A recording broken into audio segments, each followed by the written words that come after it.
Bonjour chers apprenants, bonjour chers élèves, bienvenue sur le canal 20 dédié à l'éducation, particulièrement dans votre émission Apprendre à la maison. Au début de ce cours de terminale, nous avons commencé un parcours poétique intitulé « Lire et écouter la poésie de la Renaissance au surréalisme ». Et maintenant, nous sommes arrivés au terme de ce parcours et nous allons voir dans la séquence 6 le surréalisme et la négritude. Deux grands mouvements qui vont marquer le XXe siècle. C'est pourquoi nous les avons étudiés ensemble. Qu'est-ce que le surréalisme? Qu'est-ce que la négritude? Connaître les caractéristiques de la poésie surréaliste et de la poésie négro-africaine. Qu'est-ce qu'elles ont de spécifique? Le contexte historique. Quelles sont les conditions qui vont favoriser l'émergence de ce mouvement phare du XXe siècle? C'est la Grande Guerre, la Première Guerre mondiale. De 1914 à 1918, d'abord la France et l'Allemagne s'opposent dans un conflit. Et ce conflit va aboutir à ce qu'on a appelé la guerre des tranchées avec des millions de morts. Ce qui va pousser l'homme européen à se poser des questions sur la valeur de sa civilisation. Et qu'est-ce qu'il ressent finalement? C'est le dégoût et la révolte qui va s'exprimer par le rejet des idées et de l'art du XIXe siècle. Pour définir le surréalisme, nous allons à l'écoute de ceux qui ont fondé ce grand mouvement. Le grand fondateur, vous le connaissez, celui qu'on a appelé le pape du surréalisme, André Breton, nous dit que le surréalisme, c'est un automatisme psychique pur par lequel on se propose d'exprimer, soit verbalement, soit par écrit, soit de toute autre manière, le fonctionnement réel de la pensée. Autre définition du surréalisme, dictée de la pensée, en l'absence de tout contrôle exercé par la raison, en dehors de toute préoccupation esthétique ou morale. André Breton dans le Manifeste du surréalisme qu'il publie en 1924. Après avoir écouté cette définition du surréalisme, essayons de la commenter. Chers élèves, quels sont les mots ou expressions qui ont retenu votre attention? Normalement, elle doit être retenue par 4 expressions.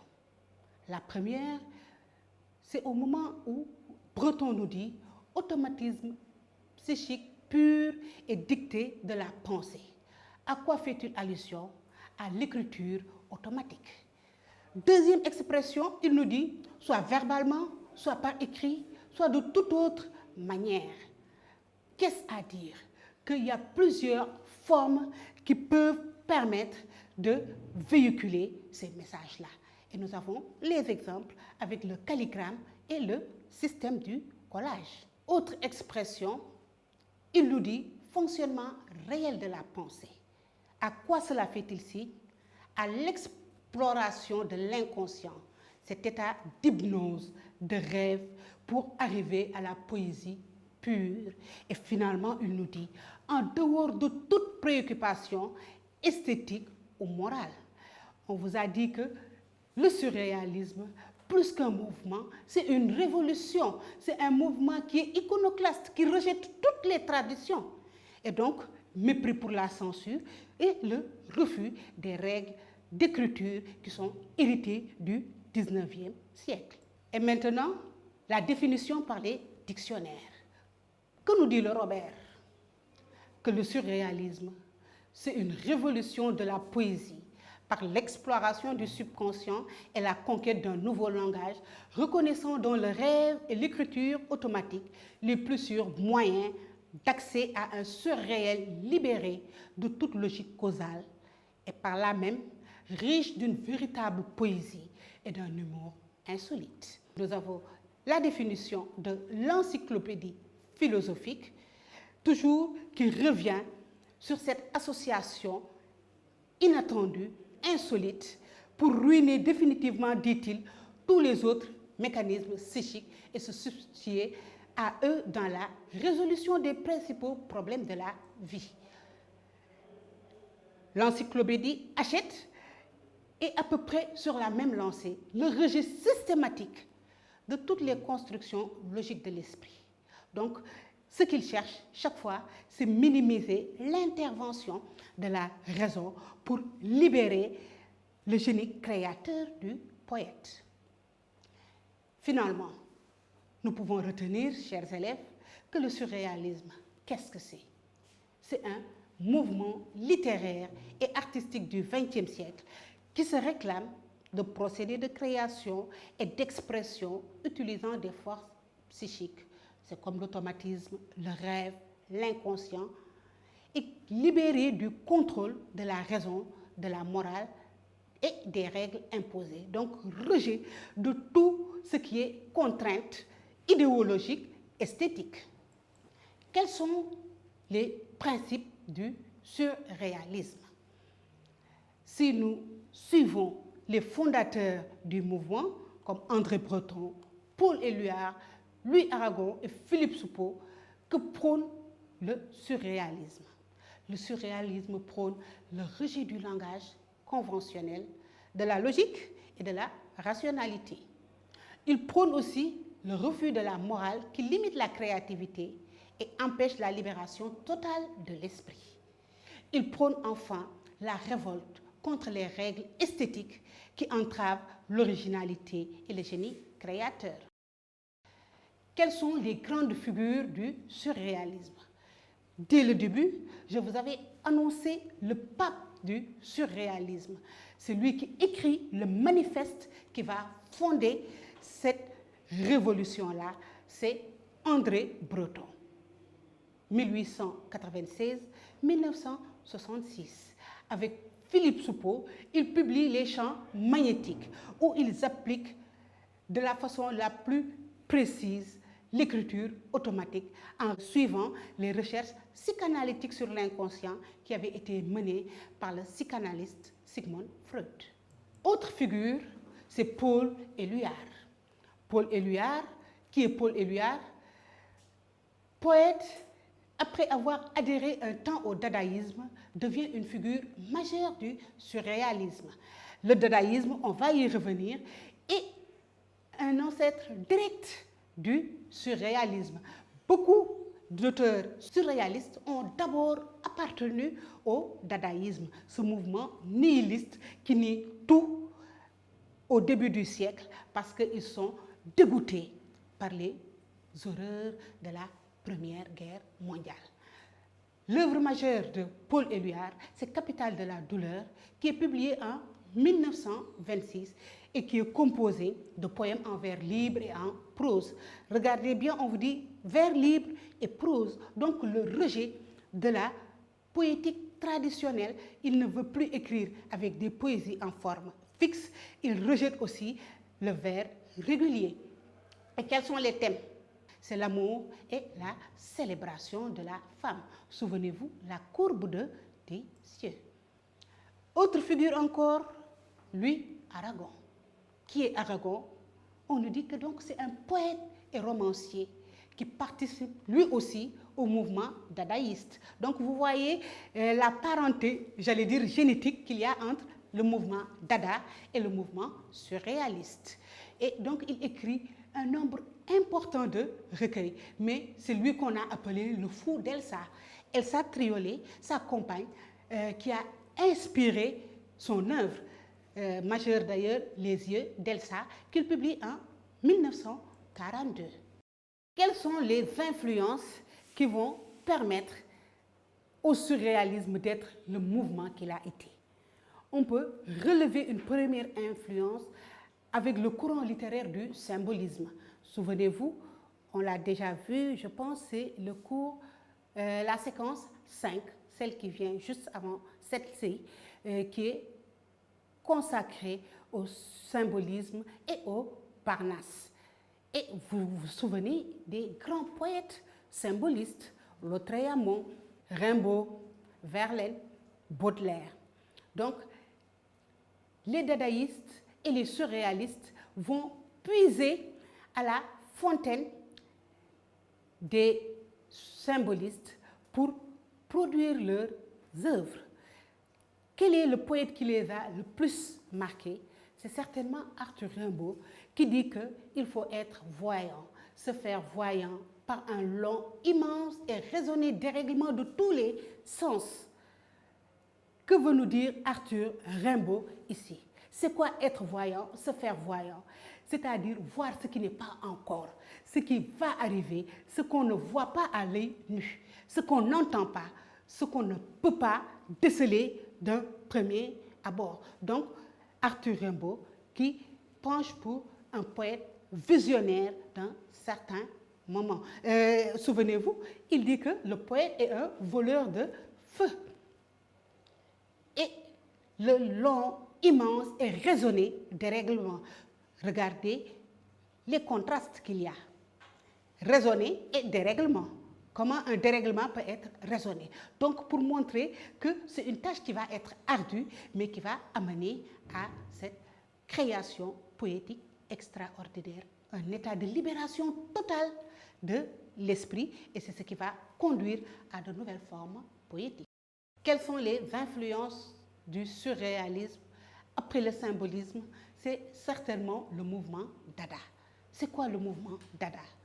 C'est un mouvement intellectuel, littéraire et artistique apparu pour la première fois à Zurich en 1916 sous la direction de Tristan Tzara, Hugo Ball et Jean Arp. Qu'est-ce qui a poussé ces écrivains-là à se révolter? Mais c'est l'absurdité de la guerre, les horreurs qu'ils vont voir durant cette deuxième guerre mondiale qui va les pousser à prôner la révolte contre les normes esthétiques et morales. Tout le temps, vous voyez ce rejet des traditions littéraires avec ces auteurs. Ils vont toujours s'abreuver chez d'autres auteurs qui ont rejeté les traditions littéraires. Hans Arp est un des précurseurs du dadaïsme. Il déclare que pour eux, je cite, « Nous avions perdu tout intérêt pour la boucherie de la guerre mondiale et nous nous sommes tournés vers les beaux-arts. » Donc que l'art ici est un moyen de se consoler et de s'évader d'un monde qui est destructeur. André Breton, Louis Aragon et Philippe Soupeau, de même que Paul Éluard, adoptent ce caractère subversif. Depuis le début, je vous parle du rejet. Donc le caractère subversif en lançant le surréalisme en 1924. Grande influence du surréalisme, c'est certainement les travaux de Sigmund Freud avec la psychanalyse. Le surréalisme va s'appuyer fortement sur les travaux de Freud. Pourquoi? Parce que ce qui les intéresse, c'est l'interprétation des rêves et de l'inconscient. Parce que eux, ils veulent minorer le maximum possible l'intervention de la raison et de la rationalité. Pourquoi? Parce que pour eux, c'est ce qui a conduit à l'hécatombe de la Première Guerre. Et les créations poétiques surréalistes vont être basées sur quoi? Dictée de la pensée, on revient toujours parce que Breton, c'est le pape, dictée de la pensée, à l'absence de tout contrôle exercé par la raison. Les méthodes de création surréalistes. Après s'être abreuvés à la source des symbolistes, des dadaïstes et de la psychanalyse, les poètes surréalistes vont chercher de nouvelles formes d'écriture. Quelles sont ces nouvelles formes d'écriture qu'ils vont explorer? D'abord, ce qu'on appelle le cadavre exquis. Vous devez être surpris par presque cette figure qui est oxymorique. Un cadavre, comment peut-il être exquis? Qu'est-ce que le cadavre exquis? C'est un jeu d'écriture collectif qui consiste à composer des phrases au hasard. Chaque participant donne un seul élément de phrase en cachant ce qu'il vient d'écrire. Et durant cette expérience, la première phrase qui a été obtenue par les participants, c'est-à-dire le groupe de André Breton, Paul Éluard et Tristan Tzara, la première phrase obtenue est « Le cadavre exquis boira le vin nouveau ». Les méthodes de création surréalistes. Donc nous avons vu comment fonctionne ce procédé du cadavre exquis. Ensemble, allons lire quelques phrases qui ont marqué en son temps le mouvement surréaliste avec ce procédé d'écriture. Une première phrase vous est donnée: la fleur des pois rigide et chaude plaint et soulage l'amnésie fine. Deuxième phrase: la topaze vengée mangera de baisers le paralytique de Rome. Troisième: la guillotine, profondément égoïste et diurne, pleurera la bouteille royale mais correcte. Enfin, la grossesse, en papier buvard, file une quenouille rouge auprès du renégat ciré comme un cercueil. Ces phrases originales, inattendues, sont extraites du recueil collectif Le Cadavre exquis. Donc, cette aventure littéraire des poètes surréalistes. L'écriture automatique. On le retrouve chez André Breton et Philippe Soupeau, qui publient en 1919 Les Chants magnétiques, un recueil où ils utilisent à satiété l'écriture automatique, en essayant de minorer le plus possible l'intervention de la raison, mais aussi en rejetant les règles esthétiques et morales des siècles précédents. Comment se fait la méthode de l'écriture automatique? Alors, comme une notice, on nous dit d'abord, faites-vous à portée de croix écrire. Puis, placez-vous dans l'état le plus passif ou réceptif que vous pourrez. Faites abstraction de votre génie, de vos talents et ceux de tous les autres. 4. Écrivez vite, sans sujet préconçu. Assez vite pour ne pas retenir et ne pas être tenté de vous relire. Pour eux, peu doit nous importer d'ailleurs. C'est en cela que doit résider l'intérêt du jeu surréaliste, nous dit André Breton en substance. Qu'est-ce à dire ce rejet de toute la tradition, ce rejet de la raison chez ces auteurs? Donc, chers élèves, nous avons vu en quoi consistait le surréalisme, quelles étaient les influences qui ont amené ce mouvement-là, quels sont les grands auteurs qui ont illustré le mouvement et les influences dont il a bénéficié. Et maintenant, nous allons voir la mise en œuvre avec un auteur, Guillaume Apollinaire. Mais je tiens à préciser que Apollinaire, c'est surtout un précurseur. Il a un peu devancé le groupe surréaliste, mais que c'est à lui qu'on doit la paternité du mot surréalisme dans les mamelles de Thérésias en 1917. Ce que nous voulons, chers élèves, c'est que nous appliquions cette boîte à outils qu'on vous avait donnée à ce texte de Guillaume Apollinaire. Allons lire le texte. J'ai cueilli ce brin de bruyère. L'automne est morte, souviens-t'en. Nous ne verrons plus sur terre, odeur du temps, brin de bruyère, et souviens-toi que je t'attends. Vous allez me relever les caractéristiques syntaxiques du surréalisme et après vous allez me montrer comment le poète joue sur le sens.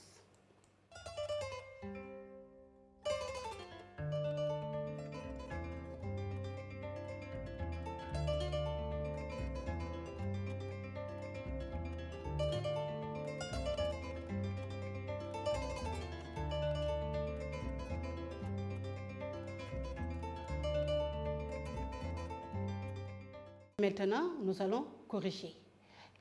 D'après ce texte, quelles sont les caractéristiques syntaxiques du surréalisme? On note d'abord que c'est présenté sous forme d'un quintile. C'est quoi un quintile? Une strophe de 5 vers qui est composée d'octosyllabes. Que c'est un poème qui est présenté visuellement d'une façon particulière. Comment ça? Il n'y a aucune ponctuation. Il n'y a pas arrêt du sens. Donc, on note une fluidité parce qu'il n'y a aucun signe de ponctuation qui nous retient. Et enfin, il n'y a pas de lien logique et temporel entre les énoncés. Ils sont simplement mis côte à côte. Le poète fait aussi un jeu sur le sens du poème. Regardez, au vers 2, qu'est-ce qu'il nous dit? L'automne est morte, souviens-t'en. Vers 3, nous ne nous verrons plus sur terre. Et on relève des ambiguïtés dans les vers 2 et 3. De quel deuil s'agit-il? Est-ce le deuil de la saison ou le deuil de la femme? On ne sait pas. Volontairement, il laisse planer le doute. De plus, le pronom « nous », qu'est-ce qu'il remplace? À quoi renvoie-t-il? Au poète et à l'automne ou bien au poète et à la femme? Autre ambiguïté, la saison automne est-elle une métaphore de la femme? Le sens est ambigu. C'est comme s'il s'agit du procédé qu'on avait vu tantôt, du cadavre exécuté. Autre forme poétique qu'on va voir avec les surréalistes, on revient encore avec Guillaume Apollinaire, qui publie son recueil Calligramme en 1918. Que veut dire calligramme? Si on essaie de voir la formation du mot, on voit qu'il y a une association de deux mots grecs que sont kalos, qui signifie beauté, et gramma, qui est la lettre. D'où la définition, un calligramme, c'est un poème visuel, donc on donne à voir où les vers sont composés typographiquement de manière à former un dessin. Ce dessin représente le thème du poème. Alors, on va vous donner un certain nombre de poèmes tirés du recueil Calligramme. Regardez bien le document. Qu'est-ce que vous remarquez? En haut à droite, à quoi cela vous fait-il penser? À une cravate. Et donc, il dit son poème, la cravate. Et il nous montre une cravate. Deuxième poème, sur votre gauche, est-ce que vous n'avez pas une forme connue? De quelle forme est-ce qu'il s'agit? On a une forme ronde. Ronde comme quoi? Comme celle d'une montre.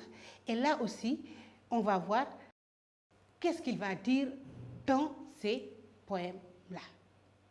La cravate douloureuse que tu portes et qui torne. Ô civilisé, ôte-la si tu veux respirer. Ça, c'est le poème La cravate qu'on avait dessiné aussi. Deuxième, c'est celui qui avait la forme ronde comme celle d'une montre, d'une horloge, comme l'on s'amuse bien. Tircis, la beauté de la vie, passe la peur de mourir. Mon cœur, les yeux, l'enfant, Agla, la main, l'infini redressé par un fou philosophe. Les muses aux portes de ton corps, le bel inconnu, et le verre dantesque, luisant et cadavérique. Les heures, semaines. Il est -5 enfin, et tout sera fini. Donc, toutes les références au temps pour nous montrer qu'il s'agit d'une horloge. Là, on a la colombe poignardée et on nous donne l'image de la colombe. Et en bas, vous avez vu à quoi ça fait-il référence? À un jet d'eau, et il nous montre le jet d'eau, et c'est d'ailleurs le titre du poème. Alors, toujours sur les formes poétiques surréalistes, on revient au poème dadaïste. En 1920, Tristán Tzara donne la technique du collage de mots au hasard, un art frivole, ludique et léger. Et donc, Dada manifeste sur l'amour faible et l'amour amer, prône la spontanéité de la création et essaie d'explorer la part du hasard pour remettre en cause le langage, les codes sociaux et littéraires. Toujours ce rejet des codes établis qu'on retrouve dans le surréalisme. Et la méthode du collage nous est donnée par Tristán Tzara. Donc que leur création se fait sous forme d'un jeu. Et qu'est-ce qu'ils nous disent? Prenez un journal, prenez des ciseaux, choisissez dans ce journal un article ayant la longueur que vous comptez donner à votre poème. Découpez l'article. Découpez ensuite avec soin chacun des mots qui forment cet article et mettez-le dans un sac. Agitez doucement. Sortez ensuite chaque coupure l'une après l'autre. Copiez consciencieusement dans l'ordre où elles ont quitté le sac. Le poème vous ressemblera, nous dit Tzara.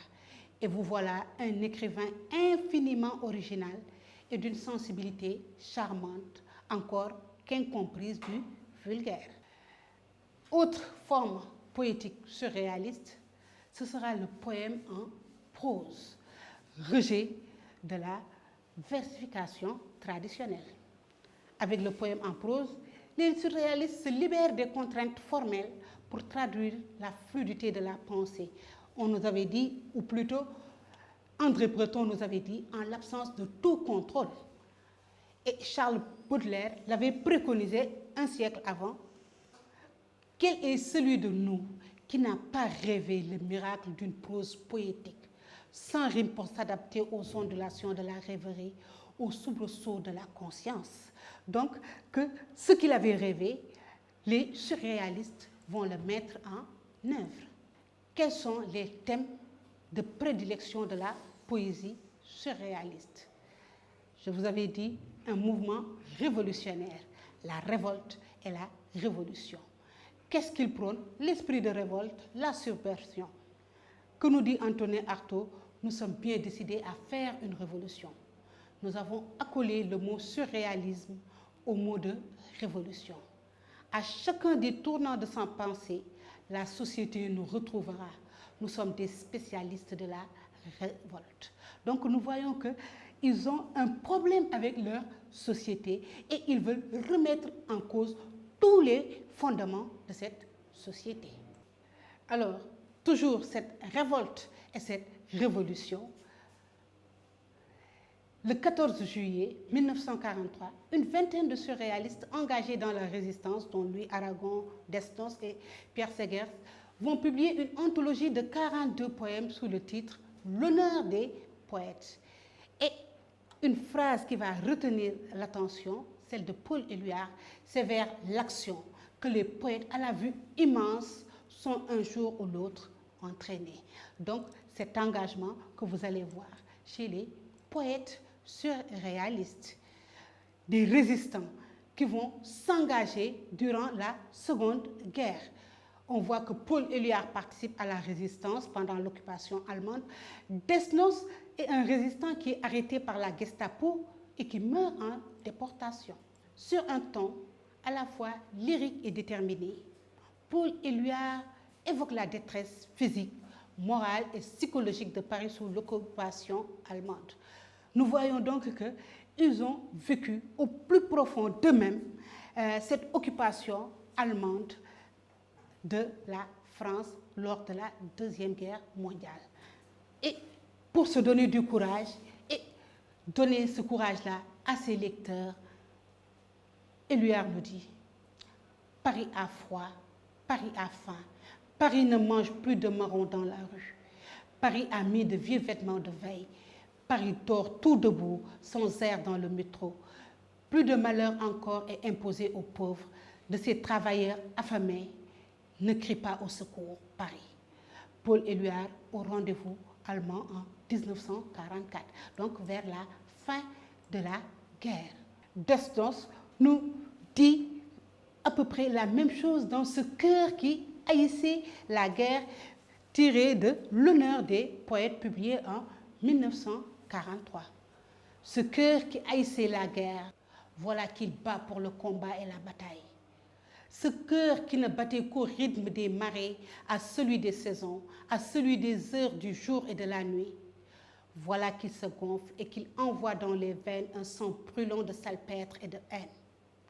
Et tout ce sang porte dans des millions de cervelles un même mot d'ordre: révolte contre Hitler et mort aux partisans.